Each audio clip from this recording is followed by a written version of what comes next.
কিরে শোন না, কে বা আছস? 500 বার বালা আছি। ভাত খাইছস? 500 বার খাইছি। চাচা কে বা আছে? 500 বার বালা আছে। বুঝছি আমারটা 500 টাকা পাবি। এজনে কইছস 500 বার ভালো আছি, 500 বার খাইছি, আমি তোর টাকা দিয়ে দিমু। তাহলে দেশ না কে শেষরা?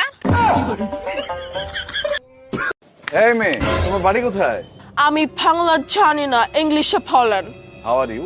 গাজীপুর।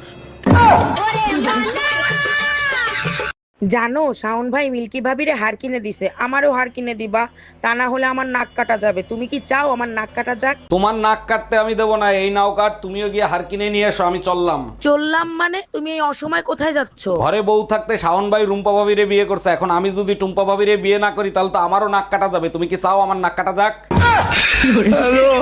এই যে দেখো বেবি, আমি বিতর্ক প্রতিযোগিতায় ন্যাশনাল পুরস্কার পাইছি। কংগ্রাচুলেশন বেবি, আমি জানতাম তুমি ন্যাশনাল পুরস্কার পাবা, কারণ তোমার সাথে তর্ক করে এই পৃথিবীর কেউ পারবে না। বলো কি, তাই নাকি? আমার প্রতি তোমার এতটা আত্মবিশ্বাস? অবশ্যই, মুখ চালানোর জন্য যদি নোবেল পুরস্কারও দেওয়া হতো সেটাও তুমি পাইতা। কি ব্যাপার অরুণ ভাই, কালকে আপনাকে সারাদিন কাঁদতে দেখলাম, কি হয়েছে আপনার? আর ভাবি বললেন না, বাপ্পারাজের প্রেমের সমাধি গান শুনে গার্লফ্রেন্ডের কথা মনে করে 1 ঘন্টা কাঁদছি। 1 ঘন্টা কোথায় কান্না করছেন? আপনি তো সারাদিনই কান্না করছেন। 1 মিনিট, আপনার তো কোনো গার্লফ্রেন্ডই নাই। সেইটাই তো, যখন মনে পড়ছে আমার কোনো গার্লফ্রেন্ড নাই, সেই দুঃখে সারাদিন কাঁদছি। ঘটক সাহেব, আপনার কাছে কি কোনো ভালো পাত্রী আছে নাকি? আছে মানে সেই রকম আছে, স্কুলের ম্যাডাম। ডাক্তার উকিল হলে আর না ভালো হলো নি? না না না না না, এই দুই ধরনের বেটি ছেলে বিয়ে করা যাবে না। কে কি আছে? ডাক্তার বেটি ছেলে বিয়ে করলে বাসর রাতে তো আপনি হাতের পালস দেখে কবি যে পালস আজকে বেশি আছে, প্রেশারের ওষুধ খায় ঘুমে যাও, আপনি শেষ। আর উকিল হলে বাসর রাতে কবি যে আমার মাথাত হাত দিয়ে কও, যাহা বলিব সত্য বলিব, সত্য বই মিথ্যা বলিব না, তখন পুরাতন ইতিহাস আপনার কাছ থেকে সব শুনে নিবি, আপনি শেষ। তাহলে স্কুলের ম্যাডাম হলে কি উপকার? হাতের লেখা খারাপ হলে ম্যাডামেরা কয় না যে ভালো হয়নি আবার লেখো, সিংকা বাসর রাতে কবি ভালো হয়নি আবার করো। কেরে বদনা, কোনটি তুই? আব্বা, আমি বন্ধুদের সাথে আড্ডা দিচ্ছি। হোয়াটসঅ্যাপে একটা মেয়ের ছবি দিছি, দেখ। ও আব্বা, দেখছি ফাইন বেটিসল। শোন, ওর সাথে তুই প্রেমের নাটক করবো, নাটক করে খায় দেবো, খায় দেওয়ার পরে কবু যে আব্বা মানে লিখছে না, এই কথা ব্রেকআপ করে দেবো, বুঝছো?